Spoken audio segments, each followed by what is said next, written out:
जय हिंद प्यारे साथियों, स्वागत है आप सभी का आप सभी के अपने YouTube चैनल टारगेट एग्जाम में। साथियों, उत्तर प्रदेश पुलिस परीक्षा के लिए प्रैक्टिस सेट कंटिन्यू जारी है और हम ऐसे क्वेश्चन करते हुए चलेंगे जो कि आपके एग्जाम में पूछे जाएंगे। साथियों, आपके एग्जाम में जिस तरह से क्वेश्चन पूछे जाते हैं, जीके जीएस के क्वेश्चन, और इस वीडियो में आपको हिंदी के क्वेश्चन मिलेंगे, साथ में आपके रीजनिंग के भी क्वेश्चन मिलेंगे और आपके मैथ के भी क्वेश्चन मिलेंगे।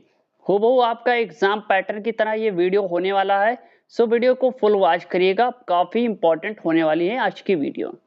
तो यहाँ पे शुरू करते हैं। पहला क्वेश्चन है आपके स्क्रीन के सामने साथियों, कि निम्नलिखित जीवों में से किसकी यौगिक आंखें होती हैं। साथियों, आपसे क्वेश्चन पूछा जा रहा है यौगिक आंखों के बारे में। तो साथियों, अगर हम यहाँ पे बात करें तो ऑप्शन ए के साथ चलते हैं, ड्रैगन मक्खी। देखिए साथियों, कीटो और क्रेस्टेशिया जो है, जैसे संधि पादों यानी जिसे हम आर्थ्रोपोडा कहते हैं, दृश्य बोध का एक शारीरिक अंग होता है साथियों, और मानव एवं अन्य प्राणियों की आंख की तुलना में यौगिक आंख का छवि भेदन कमजोर होता है। ठीक है, और ड्रैगन मक्खी को हम यौगिक आंखें पाई जाती हैं। तो आपका आंसर होना चाहिए ऑप्शन ए के साथ चलेंगे, ऑप्शन ए यहाँ पे करेक्ट आंसर होगा। और हाँ साथियों, आप नोट करते हुए चलिएगा, काफी इंपॉर्टेंट क्वेश्चन होने वाले हैं आपके यहाँ पे मिलेंगे, रीजनिंग के क्वेश्चन और आपको मैथ के भी क्वेश्चन इस वीडियो में देखने को मिलेंगे। साथ में साथियों, आपके हिंदी के क्वेश्चन और जीके एवं जीएस के क्वेश्चन देखने को मिलेंगे। साथ में आपके यूपी जीके के भी क्वेश्चन इस वीडियो में हमने शामिल किया है। सो वीडियो काफी इंपॉर्टेंट होने वाले और ताबड़तोड़ आपके एग्जाम भी काफी नजदीक आ गए हैं। तो ऑप्शन ए के साथ चलना, ऑप्शन ए को यहाँ पे लॉक करना। चलिए अगला क्वेश्चन है साथियों, तक्षशिला विश्वविद्यालय किन दो नदियों के बीच में स्थित है। साथियों, यहाँ पे क्वेश्चन पूछा जा रहा है किन दो नदियों के बीच में स्थित थी। तो साथियों, यहाँ पे चलिएगा ऑप्शन ए के साथ। ठीक है, यहाँ पे सिंधु तथा झेलम।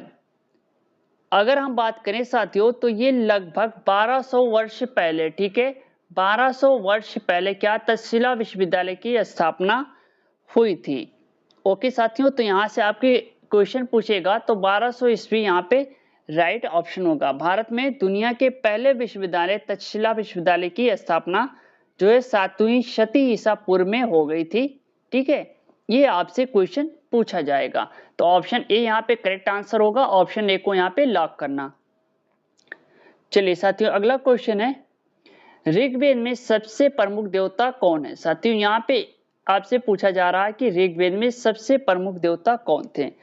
साथियों, यहाँ पे ऑप्शन ए के साथ चलिएगा, इंद्र यहाँ पे राइट ऑप्शन होगा। ठीक है साथियों, यहाँ पे हिंदू धर्म में अगर हम बात करें तो सभी देवताओं के राजा का सबसे उच्च पद था और जिसकी एक अलग ही चुनाव पद्धति होती थी। ठीक है, ऋग्वेद के लगभग 1/4 सूक्त क्या है, इंद्र से संबंधित है। सबसे ज्यादा इंद्र देवता की यहाँ पे बात की गई है। ठीक है, किसमें, ऋग्वेद के बारे में बात की जा रही है। तो ऑप्शन ए के साथ चलना, ऑप्शन ए यहाँ पे करेक्ट आंसर है। साथियों, अगर आपके यहाँ से 35 क्वेश्चन भी सही हो गए तो आप मान के चलिए कि आप यूपीपी परीक्षा पास कर सकते हैं और अपना एक बेस्ट स्कोर दे सकते हैं। ठीक है, बेस्ट स्कोर देने के लिए आप हमारी कंप्लीट वीडियो को वॉच करिएगा।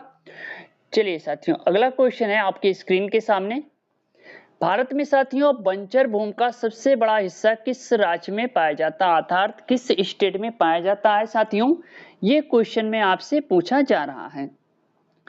तो साथियों, यहाँ पे ऑप्शन डी के साथ चलना, राजस्थान राइट ऑप्शन होगा। ठीक है साथियों, पश्चिमी भाग देश के सबसे बड़े रेगिस्तान यहाँ पे पाया जाता है। सबसे बड़ा उस रेगिस्तान का नाम है साथियों थार रेगिस्तान। ठीक है, जिसे हम कहते हैं थार मरुस्थल। थार मरुस्थल साथियों कहाँ पाया जाता है, ये मिलता है आपके राजस्थान में पाया जाता है। ठीक है, तो सबसे ज्यादा बंजर भूमि कहाँ मिलेगी आपको, राजस्थान में देखने को मिलेगी साथियों। ठीक है, चलिए साथियों, अगला क्वेश्चन है आपकी स्क्रीन के सामने, अंडमान तथा निकोबार द्वीप समूह में सबसे ऊंची चोटी कौन सी है। साथियों, यहाँ पे बात हो रही है अंडमान और निकोबार द्वीप समूह है और यहाँ पे सबसे ऊंची चोटी कौन सी है। ये 4 ऑप्शन आपके सामने है, सो काफी इंपॉर्टेंट है। तो साथियों, यहाँ पे चलेंगे ऑप्शन डी के साथ, सैंडल पीक जिसे हम कहते हैं, ये सबसे ऊंची चोटी है और ये उत्तर अंडमान द्वीप पर स्थित है। साथियों, यहाँ पे कभी कभी क्वेश्चन पूछ लेता है कि जो सैंडल पीक है, सैंडल पीक यहाँ कहाँ पे स्थित है, तो आपका आंसर होना चाहिए उत्तर अंडमान द्वीप में। ठीक है, ये पूछता उत्तर अंडमान द्वीप में स्थित है। साथियों, ये ऐसा क्वेश्चन में भी पूछा जाएगा, अलग से भी ये क्वेश्चन पूछ सकते हैं, तो ये काफी इंपॉर्टेंट है, इसको भी आप नोट करते हुए चलिएगा। चलिए अगला क्वेश्चन है, एक कोशिकीय जीव कैसे प्रजनन करते हैं। साथियों, यहाँ पे डायरेक्ट बात हो रही है एक कोशिकीय जीव के बारे में। तो साथियों, यहाँ पे ऑप्शन ए के साथ चलना, कोशिका विभाजन देखिए राइट ऑप्शन होगा। ठीक है, तो एक कोशिकीय जीव कैसे प्रजनन करते हैं, कोशिका विभाजन के जरिए। तो ऑप्शन ए के साथ चलिएगा, ऑप्शन ए यहाँ पे राइट ऑप्शन होगा। चलिए साथियों, अगला क्वेश्चन देखते हैं जो कि आपकी स्क्रीन के सामने है कि कपास प्रौद्योगिकी पर अनुसंधान के लिए केंद्रीय संस्थान कहां पर स्थित है। तो साथियों, यहाँ पे ऑप्शन ए के साथ चलना, मुंबई राइट ऑप्शन होगा।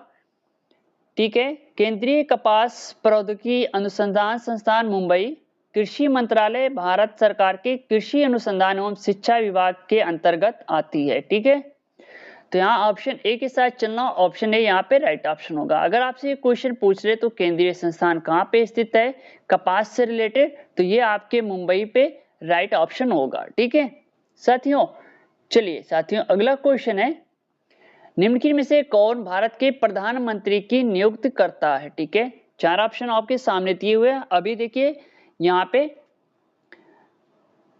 तो राइट ऑप्शन होगा ऑप्शन ए। ठीक है, राष्ट्रपति। देखिए लोकसभा चुनाव चल रहा है। ठीक है, लोकसभा चुनाव चल रहा है और इस समय दो पार्टियां हमारी स्टेट की हैं। ठीक है, दो पार्टियां सॉरी नेशनल लेवल पे हैं, जो कि यहाँ पे आपके एक है एनडीए जिसके बारे में बात करेंगे, दूसरी है यूपीए। ठीक है, चलिए तो फिलहाल दो यहाँ पे आपको एक क्वेश्चन बताना कि लोकसभा में सीटों की संख्या कितनी है। ठीक है, कभी भी पूछ ले कि अगर लोकसभा में सीटों की संख्या कितनी होगी, ठीक है, तो आपका आंसर क्या होना चाहिए, ये आपका आंसर आना चाहिए कमेंट बॉक्स में। ठीक है साथियों, चलिए साथियों अगला क्वेश्चन है, राष्ट्रीय मानवाधिकार में कितने सदस्य होते हैं। साथियों, ये कई बार आपके क्वेश्चन पूछा गया है, इसका आंसर आना चाहिए, सो वेरी इंपॉर्टेंट हो जाते हैं इस टाइप के क्वेश्चन। ठीक है, तो साथियों यहाँ पे आपको बताना राष्ट्रीय मानवाधिकार में कितने सदस्य होते हैं। तो साथियों यहाँ पे ऑप्शन डी के साथ चलेंगे, 9 सदस्य यहाँ पे होंगे। ठीक है, राष्ट्रीय मानवाधिकार आयोग का गठन एक अध्यक्ष और 4 पूर्णकालिक सदस्यों से मिलकर करता है। ठीक है, चलिए तो यहाँ पे ऑप्शन डी के साथ चलना, 9 यहाँ पे राइट ऑप्शन होंगे। चलिए साथियों अगला क्वेश्चन है, तमिलनाडु में जल्लीकट्टू किस त्योहार का एक हिस्सा है। देखिए यहाँ पे जल्लीकट्टू एक त्योहार मनाया जाता है जो काफी फेमस है। ठीक है, देखिए यहाँ पे ऑप्शन बी के साथ चलेंगे साथियों, ऑप्शन बी यहाँ पे राइट ऑप्शन होगा। जल्लीकट्टू किस त्योहार का हिस्सा है, पोंगल। पोंगल त्योहार में जल्लीकट्टू मनाया जाता है। ठीक है, अब जल्लीकट्टू के बारे में आपने सुना होगा, क्या है कि जिसमें बैलों से रिलेटेड है। ठीक है, क्या है कि बैलों से इंसानों की लड़ाई कराई जाती है और ये कहा जाता है कि ये तकरीबन क्या है 2000 साल पुराना है। ठीक है, 2000 साल पुराना है। इसमें बैलों से और इंसानों के बीच क्या है फाइट की जाती है, जो कि एक पोंगल त्योहार है और इसी का एक हिस्सा है जल्लीकट्टू। ठीक है, अगर ये पूछ ले कहाँ से रिलेटेड है तो तमिलनाडु से। ठीक है, ये कभी कभी आपसे पूछा जाता है। और साथियों कब मनाया जाता है, तो ये मनाया जाता है 14 से 15 जनवरी को। ठीक है, 14 से 15 जनवरी को, ये वेरी इंपॉर्टेंट है, ये आप नोट कर लेना। चलिए साथियों अगला क्वेश्चन है आपकी स्क्रीन के सामने, चीनी मुद्रा को क्या कहा जाता है। जिस तरह से भारत में रुपया कहा जाता है, ठीक है, भारत में क्या कहा जाएगा, भारत में कहा जाएगा साथियों रुपया कहा जाता है, उस तरह से चीनी में रेनबिमी। ठीक है, रेनबिमी कहा जाता है। ठीक है, जिसका रूप है RMB। कभी कभी शॉर्टकट पूछता है तो ये भी नोट कर लेना। ऑप्शन सी के साथ चल देंगे, ऑप्शन सी यहाँ पे लॉक कर देना, ऑप्शन सी यहाँ पे सही होगा साथियों। साथियों अगला क्वेश्चन है आपकी स्क्रीन के सामने, कौन सा रसायन आतिशबाजी करते समय हरे रंग के लिए जिम्मेदार है। साथियों जब भी क्या है हम कोई पटाखा फोड़ते हैं, ठीक है, कोई, तो वहां से एक हरा रंग निकलता है। ठीक है, हरा रंग का एक प्रकाश दिखाई देता है, उसकी जिम्मेदारी कौन लेगा। तो साथियों यहाँ पे ऑप्शन सी के साथ चलेंगे, बेरियम क्लोराइड की वजह से आतिशबाजी करते समय हरे रंग का यूज होता है, यानी हरा रंग दिखाई पड़ता है। ठीक है, तो ऑप्शन सी के साथ चलना, ऑप्शन सी यहाँ पे राइट ऑप्शन होगा। चलिए साथियों, अगला क्वेश्चन है, आर्मेनिया की मुद्रा को क्या कहा जाता है? तो साथियों यहाँ पे ऑप्शन ए के साथ चलेंगे, द्राम राइट ऑप्शन होगा। ठीक है, आर्मेनियाई मुद्रा को क्या कहेंगे? द्राम कहेंगे। इसको नोट कर लेना, ये एक से दो बार पूछा गया। साथ में अगर बात करें, ईरान तथा उत्तर में जॉर्जिया से घिरा हुआ है और ये जल के मुख्य स्रोतों में सेवान झील तथा आराकस व राजदान नदियां। ठीक है, अगर यहाँ पे आर्मेनिया की बात करें तो ये साथियों क्या है? ईरान और उत्तर में किससे है? उत्तर में जॉर्जिया से घिरा हुआ साथियों। ठीक है, यहाँ पे कुछ झीलें हैं जिसमें एक फेमस झील है सेवान। ठीक है, सेवान झील जो काफी इंपॉर्टेंट है, आप इसको नोट कर लेना। प्लस यहाँ पे एक चीज और है, अराकस। ठीक है, अराकस व राजदान नदियां। ठीक है, राजदान नदियां, ये दो पॉइंट भी है, ये नदी हो गई, इसको नोट कर लेना। और यहाँ पे है सेवान झील, जो कहाँ मिलती है? आपके आर्मेनिया में। ठीक है, चलिए साथियों, अगला क्वेश्चन है आपकी स्क्रीन के सामने, निम्नलिखित में से भारत का कौन सा पड़ोसी देश स्थल सीमा से घिरा हुआ देश नहीं है? देखिए अब यहाँ पे नहीं शब्द लगा है, तो राइट ऑप्शन होगा option B, Myanmar right option होगा। ठीक है, सो वेरी इंपॉर्टेंट है, एक बात याद करना कि आधुनिक काल में, ठीक है, अगर कभी भी बात आए तो क्वेश्चन में आधुनिक काल के बारे में अगर बात करें तो आधुनिक काल में यानी 1937 में इसे क्या कहा जाता था? इसे बर्मा कहा जाता था और ये भारत का अंग था। ठीक है, किसका? भारत का एक अंग था। सो वेरी इंपॉर्टेंट है, म्यांमार यहाँ पे राइट ऑप्शन होगा और म्यांमार के साथ आप लोग रहिएगा। चलिए अगला क्वेश्चन है, संदेश सेवा किस क्षेत्र के अंतर्गत आता है? ठीक है, तो साथियों यहाँ पे ऑप्शन सी के साथ चलेंगे, तृतीयक राइट ऑप्शन होगा। ठीक है, तृतीयक क्षेत्र के अंतर्गत आती है, ये वेरी इंपॉर्टेंट है, आप नोट कर लेना, option C is right option होगा। ठीक है साथियों, चलिए साथियों, जितने भी हमारे पुलिस परीक्षा वाले विद्यार्थी हैं, अगला क्वेश्चन जरूर देखेंगे। देखिए साथियों यहाँ पे क्वेश्चन है, निम्नलिखित में से कौन सा एक प्रत्यक्ष कर नहीं? देखिए दो कर होते हैं, प्रत्यक्ष अप्रत्यक्ष कर। ठीक है, तो ऑप्शन डी के साथ चलेंगे, यानी कोई नहीं। देखिए एक ऐसा टैक्स यानी जो किसी व्यक्ति या संगठन द्वारा सीधे सरकार को दिए जाते हैं या सरकार द्वारा प्रत्यक्ष रूप से व्यक्तियों और संगठनों पर लागू कर टैक्स हैं, जैसे आयकर, निगम कर, संपत्ति कर आदि। ठीक है, तो ये क्या है? आयकर, संपत्ति कर, कारपोरेट कर, ये सब क्या है? प्रत्यक्ष कर हैं। ठीक है, तो ये सारे प्रत्यक्ष कर की श्रेणी में आता है, तो यहाँ पे ऑप्शन डी सही होगा, ऑप्शन डी को लॉक करना। चलिए अगला क्वेश्चन है, देखते हैं आपके स्क्रीन के सामने, निम्नलिखित में से कौन सा स्वाभाविक रूप से न्यायपूर्ण है? देखिए राज्य के नीति निर्देशक सिद्धांत, मौलिक अधिकार, मौलिक कर्तव्य। ठीक है, राज्य के नीति सिद्धांत ये सरकार के द्वारा ही जारी, अगर यहाँ पे देखिए स्टेट वाइज होती है। ठीक है, अगर यहाँ पे स्टेट चाहे तो इसको लागू कर सकता है। ठीक है, अगर स्टेट चाहेगा तभी ये लागू होगा। आप मौलिक अधिकार के खिलाफ क्या है? सुप्रीम कोर्ट या फिर हाई कोर्ट में जा सकते हैं। ठीक है, सो यहाँ पे मौलिक अधिकार को 6 भागों में वर्गीकृत किया गया। ठीक है, इससे पहले 7 मौलिक अधिकार थे। ठीक है, नाम सुना है, 7 मौलिक अधिकार थे। और क्या हुआ था का 44वें संविधान संशोधन द्वारा क्या 7वें मौलिक अधिकार को हटाकर अनुच्छेद 300 ए में रख दिया गया था साथियों, अनुच्छेद 300 ए में रख दिया था। और वो कौन सा था? वो था आपका संपत्ति का अधिकार। ठीक है, संपत्ति का अधिकार, इसको एक कानूनी अधिकार बना दिया गया है फिलहाल इस टाइम पे। चलिए अगला क्वेश्चन है, निम्नलिखित संशोधन में से किस भारत का लघु संविधान कहा जाता है? ठीक है, वो कौन सा संशोधन है अर्थात साथियों जिसे भारत का लघु संविधान की संज्ञा दी गई है?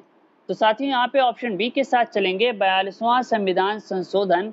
और ये संशोधन हुआ था, डेट याद रखिएगा, 1976 में। ठीक है, 1976 में व्यापक परिवर्तन लाए गए थे। ठीक है, इसमें कई तरह से परिवर्तन किया गया था और काफी डिटेल में इसको परिभाषित भी किया गया। ठीक है, तो इसके लिए हम अलग से वीडियो बना देंगे। फिलहाल यूपी पुलिस के लिए इतना ही काफी इंपॉर्टेंट है, ऑप्शन बी के साथ रहिएगा, ऑप्शन बी यहाँ पे राइट ऑप्शन होगा। चलिए अगला क्वेश्चन है, भारत ने जीएसटी के दोहरे मॉडल को किस देश से चुना? अर्थात साथियों जीएसटी को भारत ने कहां से हासिल किया? तो साथियों यहाँ पे ऑप्शन बी के साथ चलेंगे, कनाडा यहाँ पे देखिए राइट ऑप्शन होगा। ठीक है, वर्तमान में लगभग 140 देशों ने जीएसटी लागू किया है। ठीक है, अगर बात करें तो लगभग 140 देशों ने जीएसटी प्रणाली अपनाई हुई है। तो हमने कहाँ से लिया? हमने कनाडा से लिया है। कनाडा से एक चीज और लिया है, संघ की परिभाषा। ठीक है, संघ की परिभाषा ये काफी इंपॉर्टेंट है। संघ की परिभाषा भी हमने कहाँ से लिया है? ये भी कनाडा से ही लिया है। ठीक है, तो ऑप्शन बी के साथ रहिएगा, ऑप्शन बी को यहाँ पे लॉक कर लेना। चलिए अगला क्वेश्चन है साथियों, लॉर्ड क्लाइव ने सिराजुद्दौला को किस युद्ध में हराया था? तो साथियों यहाँ पे ऑप्शन ए के साथ चलेंगे, प्लासी का युद्ध। देखिए प्लासी का युद्ध हुआ था कब? ये हुआ था 1757 ईस्वी में। डेट याद रखिएगा, ये काफी इंपॉर्टेंट है। ठीक है, तो डेट कई बार पूछा जाता है, डेट याद कर लीजिएगा, इतना ही काफी इंपॉर्टेंट हो जाएगा। देखिए साथियों हम अलग से आपके लिए की पॉइंट लेके आते हैं जो काफी इंपॉर्टेंट है आपके एग्जाम के लिहाज से। ऑप्शन ए यहाँ पे करेक्ट आंसर होगा, आंसर ए को लॉक कर देना। चलिए साथियों अगला क्वेश्चन है, आल्प्स पर्वत श्रृंखला किस महाद्वीप में स्थित है? साथियों यहाँ पे राइट ऑप्शन होगा, ऑप्शन ए के साथ चलेंगे, यूरोप राइट ऑप्शन होगा। ठीक है, और ये पर्वत श्रेणी क्या है? लगभग 1200 किलोमीटर लंबी है। ठीक है, 1200 किलोमीटर ये लंबी है। चलिए साथियों अगला क्वेश्चन है, निम्नलिखित में से किस तारीख को अंतरराष्ट्रीय शांति दिवस के रूप में मनाया जाता है? तो साथियों यहाँ पे राइट ऑप्शन होगा, ऑप्शन बी के साथ चलेंगे, 21 सितंबर को। ठीक है, मैसेज ऑफ पीस यानी शांति दिवस के रूप में मनाया जाता है। ऑप्शन बी को लॉक करना, ऑप्शन बी यहाँ पे साथियों सही होगा। चलिए साथियों अगला क्वेश्चन है, अंगूर की खेती को आमतौर पर क्या कहा जाता है? साथियों यहाँ पे क्वेश्चन पूछा जा रहा है अंगूर की खेती के बारे में, तो राइट ऑप्शन होगा ऑप्शन डी के साथ चलना। देखिए विटीकल्चर। ठीक है, सो वेरी इंपॉर्टेंट है, अंगूर की खेती को क्या कहेंगे? विटीकल्चर कहेंगे। तो ऑप्शन डी यहाँ पे सही है। चलिए अगला क्वेश्चन है, निम्नलिखित में से कौन सा बाल गंगाधर तिलक, ठीक है, बाल गंगाधर तिलक द्वारा किया गया साहित्यिक कार्य है? तो साथियों यहाँ पे देखिए राइट ऑप्शन होगा ऑप्शन बी के साथ, the Orion. So very important है, द ओरायन के बारे में आइए समझ लेते हैं। ठीक है, इन्होंने एक साहित्यिक कार्य किया था और इसके बारे में हम डिटेल से भी कभी भी बात करेंगे। फिलहाल ऑप्शन बी के साथ चलना, ऑप्शन बी यहाँ पे साथियों करेक्ट आंसर होगा। चलिए साथियों अगला क्वेश्चन है, निम्नलिखित में से कौन सा विटामिन B6 का दूसरा नाम है? देखिए विटामिन काफी इंपॉर्टेंट है हमारे शरीर के लिए, सो वेरी इंपॉर्टेंट है। ठीक है, तो उसका एक रासायनिक नाम भी होता है, तो यहाँ पे नाम है ऑप्शन सी प्रीडॉक्सिन, राइट ऑप्शन होगा। ठीक है, इसकी आवश्यकता क्या है कि प्रोटीन, कार्बोहाइड्रेट एवं लाल रक्त कण एवं मस्तिष्क कुछ रासायनिक क्रियाओं को होती है। ठीक है, इसकी आवश्यकता सो वेरी इंपॉर्टेंट है, ऑप्शन सी के साथ रहिएगा, ऑप्शन सी यहाँ पे करेक्ट आंसर होगा। चलिए साथियों क्वेश्चन आपसे पूछा जा रहा है कि भारत में स्वतंत्रता के बाद से कितनी बार नोटबंदी हुई? ठीक है, तो साथियों यहाँ पे हम बात करें तो ऑप्शन बी के साथ रहिएगा, यहाँ पे 3 बार हो गई है। ठीक है, चलिए यहाँ पे आंसर मिस करना, 3 बार अभी एक हाल में हुआ। ठीक है, देखिए 1978 और सन 2016 में नोटबंदी हुई और स्वतंत्रता से पहले 1946, तो मिला के यहाँ पे 3 बार हुई है भारत में नोटबंदी। लेकिन अगर बात कर रहे हैं स्वतंत्रता के बाद, तो स्वतंत्रता के बाद सिर्फ 2 बार की गई है, एक है 1916 में, ठीक है, और दूसरी हुई थी 1978 में। ठीक है, ये इंपॉर्टेंट है, ये स्वतंत्रता के बाद की घटना है, सॉरी 2016 में।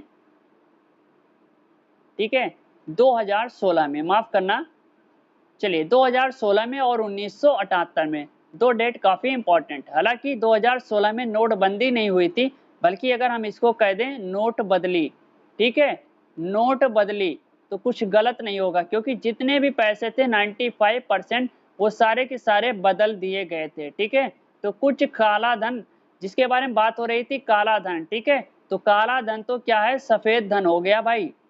यहाँ पे काला धन सफेद धन हो चुका है। ठीक है, चलिए अगला क्वेश्चन देखते हैं। निम्नलिखित बोलियों में से कौन सी बोली उत्तर प्रदेश में सामान्यतः नहीं बोली जाती? देखिए यहाँ पे अगर बात करें अवधी तो बोली जाती है, ब्रज भी और खड़ी बोली भी। ठीक है, तो मैथिली राइट ऑप्शन होगा। ऑप्शन ए के साथ चलिएगा, ऑप्शन ए काफी इंपॉर्टेंट है। ठीक है, मैथिली एक इंपॉर्टेंट बोली है जो यहाँ पे नहीं बोली जाती है।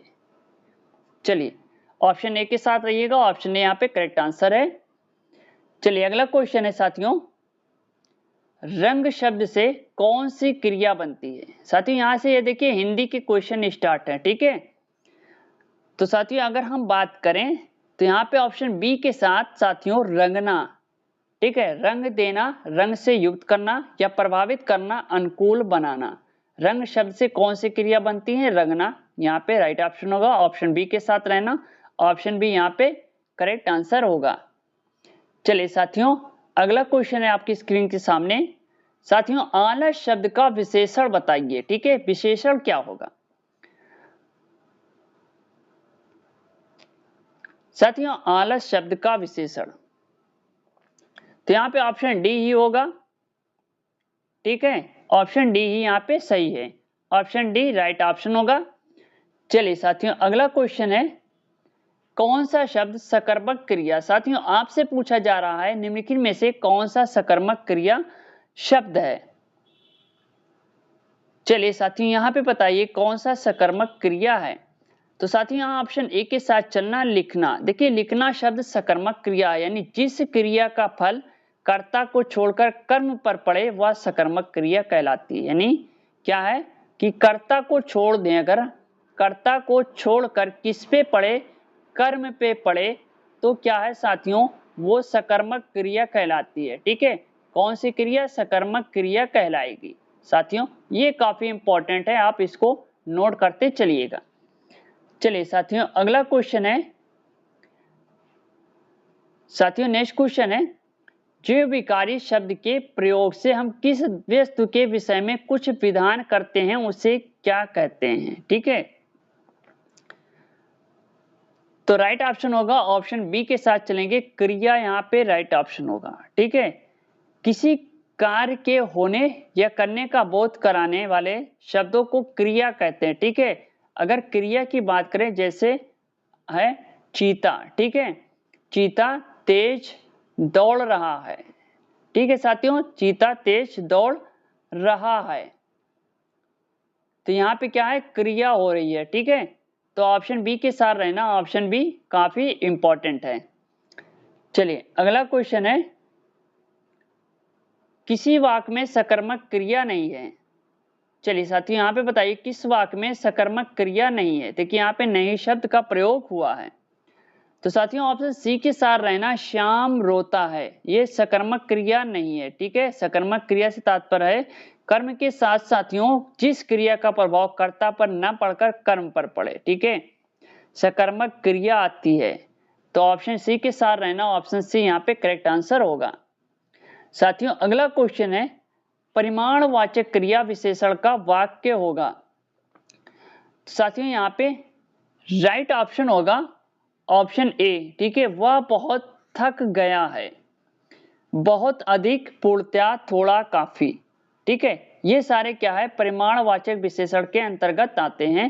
साथियों ऑप्शन ए के साथ रहना, ऑप्शन ए यहाँ पे करेक्ट आंसर होगा। चलिए साथियों अगला क्वेश्चन है, व्याकरण की दृष्टि से कौन सा शब्द विशेषण नहीं है? देखिए यहाँ पे नहीं शब्द लगा, सो वेरी इंपॉर्टेंट है। साथियों ऑप्शन सी के साथ रहना, भय। ठीक है, साथ में डर प्लस खौफ। ठीक है साथियों, खौफ भी पूछ सकता है। यहाँ पे साथियों खतरा। ठीक है, खतरा भी पूछ सकता है, तो यहाँ पे ऑप्शन सी के साथ रहना, ये विशेषण शब्द नहीं है। चलिए अगला क्वेश्चन है, बच्चे छत पर खेल रहे हैं, इस वाक्य में पर शब्द में प्रयुक्त कारक बताइए। ठीक है, यहाँ पे इसके बारे में क्वेश्चन पूछा जा रहा है, तो साथियों यहाँ पे करण। ठीक है, जिसके बारे में अधिकरण होगा। ठीक है, क्या होगा?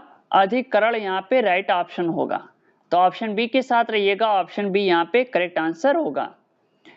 चलिए साथियों, अगला क्वेश्चन है, निम्नलिखित में तत्सम शब्द कौन सा होगा। साथियों यहाँ पे क्वेश्चन पूछा जा रहा है तत्सम शब्द, ये 4 ऑप्शन आपके सामने दिया हुआ है।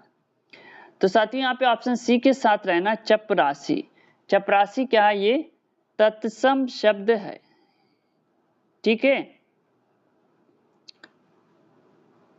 चलिए नेक्स्ट क्वेश्चन, सॉरी चपरासी, माफ करना, बेगम जमीन, ठीक है। देखिए यहाँ पे अस्थि, अस्थि क्या है, ये तत्सम शब्द होगी, ठीक है। चलिए अगला क्वेश्चन है,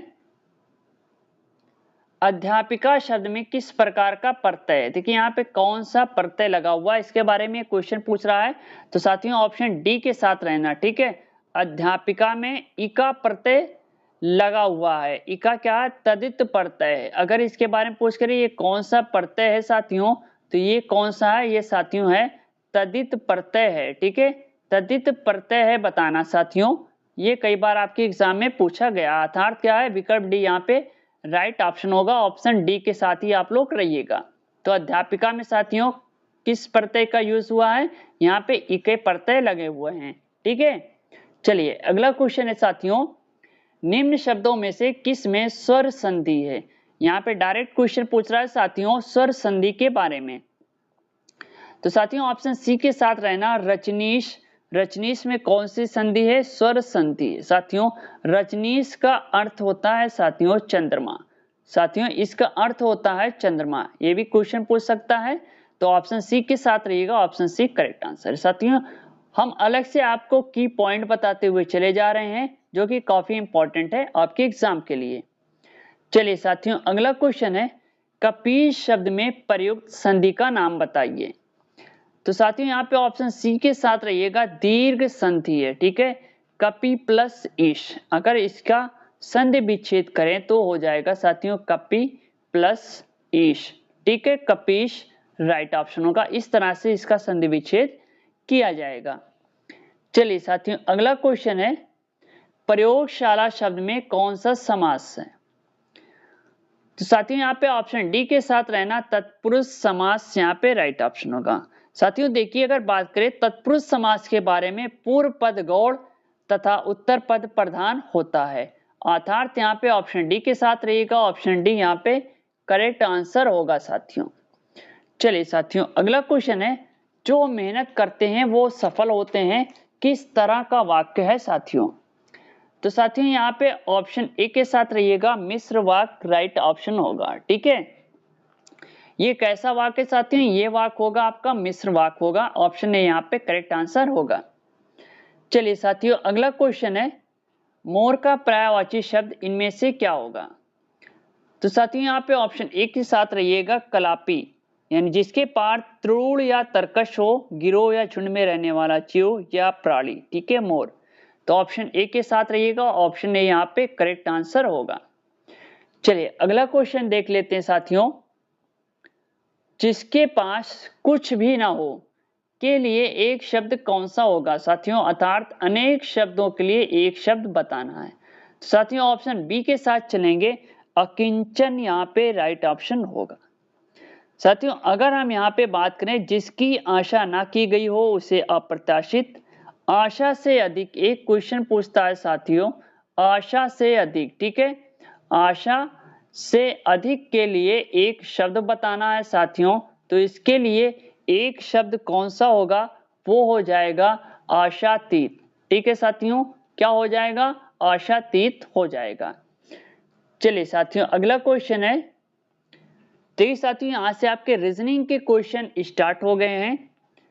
यहाँ पे क्वेश्चन पूछा जा रहा है 101 और 102, 01, 107, तो यहाँ पे क्या होगा। देखिए अगर हम बात करें 101 से इसको, तो यहाँ पे साथियों 101 प्लस यहाँ पे हो क्या रहा है कि गुणे 101 हो जा रहा है, ठीक है। अगर हम 101 को 101 से गुणा करते हैं तो हमें ये डिजिट प्राप्त होती है, ठीक है साथियों। उसी तरीके से अगर हम 107 को गुणे 107 से हम गुणा करेंगे तो साथियों हमें कौन सी डिजिट प्राप्त होगी, हमें प्राप्त होगी 1 1.449। ठीक है, तो ऑप्शन सी यहाँ पे राइट ऑप्शन होगा। यहाँ पे सिंपल सा फंडा है, यहाँ पे 101 गुणे 101 ये डिजिट मिल गई, 107 गुणे 107 हमें ये डिजिट मिल जाएगी। तो यहाँ पे क्वेश्चन मार्क जगह 1449 ये डिजिट आ जाएगी। ठीक है, तो ऑप्शन सी के साथ रहिएगा, ऑप्शन सी सही है। देखिए अगर किसी को समझ में ना आया हो तो कमेंट बॉक्स में हमें कमेंट करके बता सकता है। ठीक है, साथ में डिस्क्रिप्शन बॉक्स में आपको लिंक मिल जाएगी, आप वहां से जाकर फुल स्टडी कर सकते हैं। चलिए साथियों अगला क्वेश्चन है, देखिए BCF CDG और DEH, तो यहाँ खाली स्थान है, यहाँ पे बताना है क्या आएगा। देखिए साथियों अगर हम बात करें C से D के जो गैपिंग है वो कितने का है, +1 का है। ठीक है, और D से E की जो गैपिंग है वो कितने की है, +1 की है। इस तरह से E के बाद +1 की गैपिंग पे कौन सा शब्द आएगा। ठीक है साथियों, तो क्या आएगा यहाँ पे साथियों, यहाँ पे आएगा F। ठीक है, चलिए इसी तरीके से हम क्या है यहाँ पे ले लेते हैं F को FGH। ठीक है, इसके बाद क्या आएगा, I आ जाएगा, साथ में BCD, इसके बाद क्या आएगा, E आएगा साथियों। ठीक है, E आ जाएगा, तो यहाँ पे EFI। ठीक है, इस तरह से इसको हम सॉल्व कर लेंगे। समझ गए, अगर ना समझ में आया होगा तो बताना। ठीक है, तो ऑप्शन ए यहाँ पे राइट ऑप्शन होगा, ऑप्शन ए के साथ ही रहिएगा। ये काफी इंपॉर्टेंट है, काफी इजी क्वेश्चन है, हम इसको इस तरह से इसको सॉल्व कर सकते हैं। चलिए अगला क्वेश्चन है, देखिए साथियों यहाँ पे 2, 12 और 27 दिया हुआ है साथियों। पूछा जा रहा है कि आपको खाली स्थान के कौन सा अक्षर आएगा साथियों।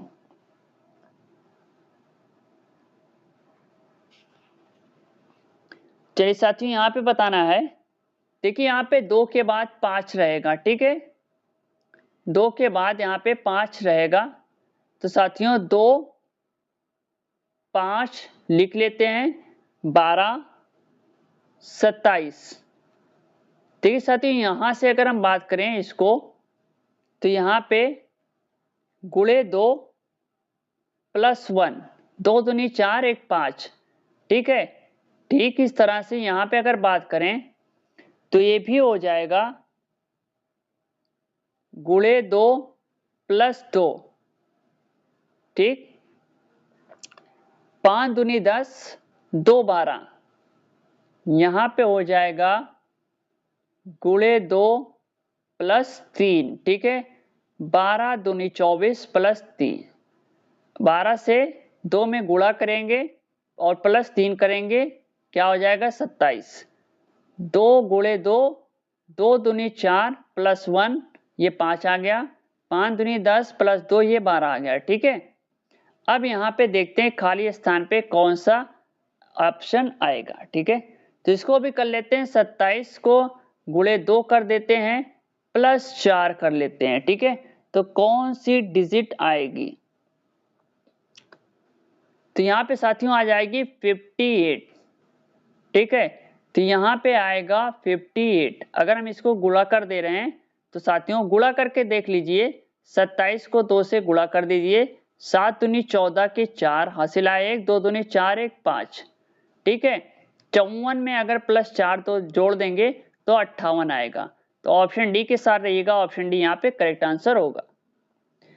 चलिए अगला क्वेश्चन है साथियों, एक विशिष्ट कोड भाषा में बैड को अगर 7 लिखा जाता है तथा सैप को 9 लिखा जाता है, इस कोड भाषा में बैन को किस प्रकार लिखा जाएगा साथियों, ये पूछा जा रहा है आपसे। तो साथियों यहाँ पे अगर हम बात करें बैड के बारे में, BAD।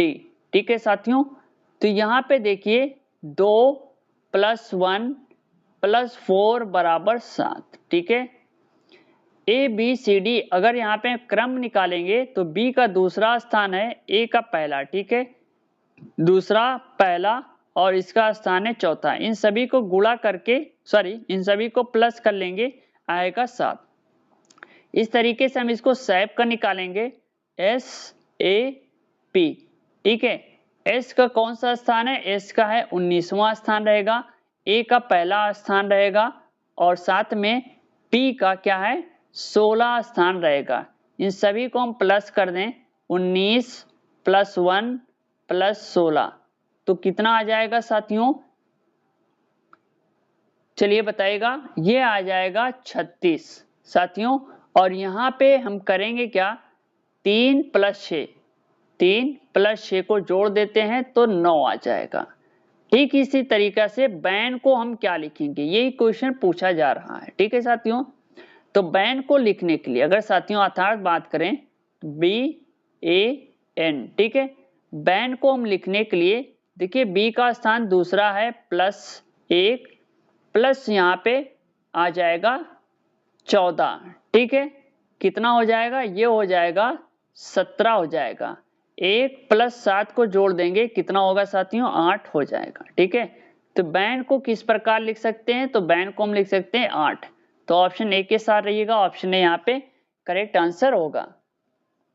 चलिए साथियों, अगला क्वेश्चन है, निम्नलिखित प्रश्नों में दिए गए विकल्पों में से संबंधित शब्द को चुनिए। देखिए खिलाड़ी, टीम, तो मंत्री जी किससे संबंधित है? ठीक है, तो यहाँ पे ऑप्शन सी परिषद, यानी मंत्री जी किससे संबंधित है? मंत्री परिषद से, मंत्री परिषद से इसका संबंध होगा। ठीक है, जिस तरह से खिलाड़ी टीम से है और इसी तरीके से मंत्री जी परिषद से संबंधित हैं। ठीक, तो ऑप्शन सी यहाँ पे करेक्ट आंसर है। चलिए साथियों, अगला क्वेश्चन है, देखिए साथियों AK 12 और GV 29, LF 18, तो PO के यहाँ खाली स्थान जो है यहाँ पे क्या आएगा, यही क्वेश्चन पूछा जा रहा है। देखिए यहाँ पे बात कर रहे हैं A और K के बारे में। ठीक है, तो यहाँ पे देखिए 1 + K का स्थान है 11। ठीक है, हम इसको अगर जोड़ दे रहे हैं तो ये हो जा रहा है 12। उसी तरीके से हम इसका G और V को ले रहे हैं। ठीक है साथियों, G और V को, देखिए G का स्थान कितना होगा? G 7वें स्थान पे है, 7 हो जाएगा, और साथ में V का हो जाएगा 22। इन दोनों को अगर हम जोड़ दे रहे हैं तो हो जा रहा है 29। इस तरीके से हम LF का ले रहे हैं। ठीक है, L और F का ले रहे हैं, तो इसका स्थान हो जाएगा साथियों 12। ठीक है साथियों, 12 प्लस F का स्थान है 6। ठीक है, तो ये हो जाएगा 18। इस तरीके से हम अगर P और O का, P का और O का स्थान निकालेंगे तो P कितने स्थान पे है? P का है 16 नंबर और यहाँ पे साथियों O का है 15 नंबर। ठीक है, तो इन दोनों को अगर हम जोड़ दे रहे हैं तो साथियों 31 होगा। ठीक है, तो यहाँ पे कितना हो जाएगा साथियों? यहाँ हो जाएगा 31। ऑप्शन बी के साथ चलेंगे, ऑप्शन बी यहाँ पे राइट ऑप्शन होगा। ठीक है, समझ में ना आया हो तो कमेंट बॉक्स में हमें कमेंट करके बता सकते हैं। चलिए साथियों, अगला क्वेश्चन है, एक पंक्ति में A तथा B के मध्य में 6 लड़के हैं। A पंक्ति में सबसे पहला लड़का है, B तथा C के मध्य साथियों 3 लड़के हैं। यदि C के पश्चात 12 लड़के हों तो पंक्ति में कम से कम कितने लड़के होंगे? ठीक है, यहाँ पे होगा साथियों कम से कम कितने लड़के होंगे, यही क्वेश्चन पूछा जा रहा है। देखिए साथियों, अगर हम क्रम निकाल लें तो क्रम निकल आएगा A, ठीक है, C और B, ये क्रम निकल गया तो कितना हो गया? 16 लड़कों का। ठीक है, स्थिति 2 के लिए अगर हम यहाँ पे बात करें तो A, B और C ये बराबर हो जाएंगे 24। ठीक है, इस तरीके से यहाँ पे ऑप्शन सी होगा। ये देखिए ट्रिक से लगा हुआ है। ठीक है, ट्रिक से इसको हमने लगाया है, इस तरीके से इसको हमने सॉल्व किया है। चलिए अगला क्वेश्चन है, यदि 19 + 2 × 2 + 3 बराबर इतना हो और 23 + 2 × 6 + 2 बराबर इतना हो तो इसका आंसर कितना होगा? ठीक है, यही तो क्वेश्चन पूछ रहा है ना भाई। चलिए अब इसको भी हम सॉल्व करते हैं। तो यहाँ पे देखिए सबसे पहले तो हम इसको सॉल्व कर ले रहे हैं। यहाँ पे अगर हम कर दे रहे हैं 19, ठीक है, 19 का स्क्वायर निकाल दे रहे हैं प्लस 2 का यहाँ पे, ठीक है, तो इसका निकल आ रहा है 369। ठीक, इसी तरीके से यहाँ पे इसको सॉल्व करेंगे 23 होल स्क्वायर, ओके, प्लस 6 का होल स्क्वायर, ये आ जाएगा 565, ये भी निकल आया।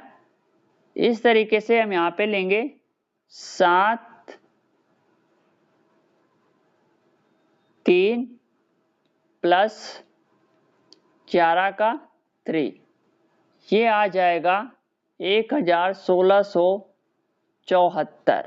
ठीक है, तो ऑप्शन ए सही होगा। देखिए यहाँ पे हम क्या करेंगे, 19 का इसको होल स्क्वायर कर देंगे, ठीक है, साथ में 2 का क्या हो जाएगा, 3 होल स्क्वायर हो जाएगा। तो इसको हम करेंगे तो यहाँ इतनी डिजिट निकल आई थी। इस तरीके से क्या है कि 23 को 2 से और 6 को 2 से, ठीक है, 23 का होल स्क्वायर हो गया, 6 का होल स्क्वायर, यहाँ पे 7 का हो जाएगा, इसी तरीके से 11 का, और ये डिजिट निकल के सामने जो आएगी यही आंसर हो जाएगा। ऑप्शन ए के साथ रहना, ऑप्शन ए यहाँ पे करेक्ट आंसर होगा।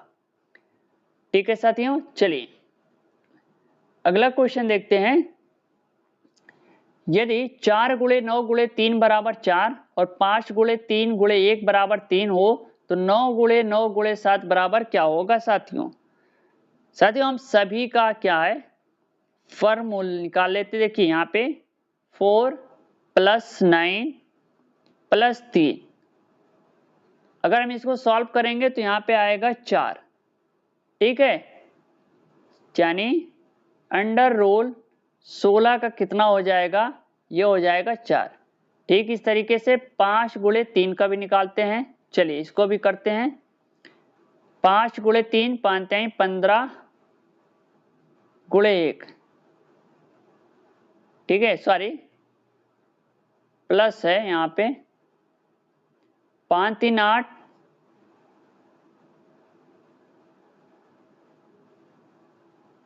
और प्लस 1, ठीक है, ये देखिए यहाँ पे ये प्लस का निशान है, इसको सही कर लेना थोड़ा से, ठीक है। चलिए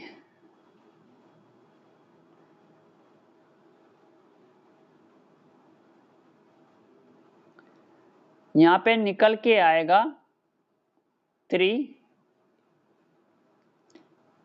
ठीक इसी तरीके से हो जाएगा 9, ठीक, ये हो जाएगा 3, आंसर निकल के आया। अब यहाँ पे 9 गुणे 9 गुणे 7, तो यहाँ पे हम इसको कर लेंगे चेंज, 9 प्लस 9 प्लस 7, ये हो जाएगा अंडर रूट 25 और इसका हो जाएगा 5।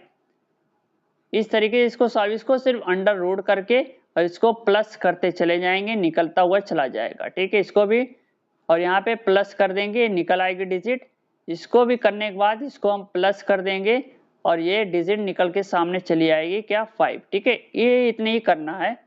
तो साथियों ये थे उत्तर प्रदेश पुलिस परीक्षा के लिए जो कि काफी इंपॉर्टेंट है, ठीक है। और यहाँ पे एक क्वेश्चन और भी है, इसको भी करेंगे।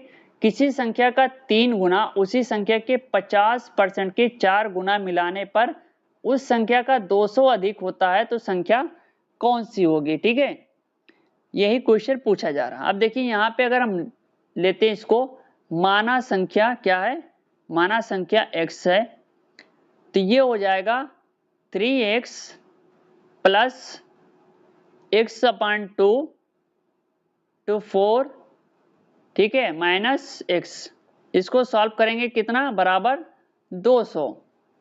तो आइए इसको करते हैं 3x plus 2x minus x बराबर 200। ठीक इसी तरीके से साथियों ये हो जाएगा 5x माइनस x बराबर कितना होगा साथियों 200। फिर यहाँ पे हो जाएगा 4x, ठीक है साथियों, बराबर 200, तो x बराबर हो जाएगा साथियों 200/4, कैंसिल, आ गया 50। ठीक है, तो यहाँ पे ऑप्शन बी के साथ रहिएगा, ऑप्शन बी यहाँ पे करेक्ट आंसर होगा। इस तरीके से इसको सॉल्व करेंगे। देखिए काफी इंपॉर्टेंट है, काफी अच्छी सीरीज चल रही है आपके उत्तर प्रदेश पुलिस परीक्षा के लिए। ठीक है, हो सकता है मैथ रीजनिंग में थोड़ा सा समय लगे, बट जीके जीएस काफी इंपॉर्टेंट है और मैथ भी हम लेकर आएंगे।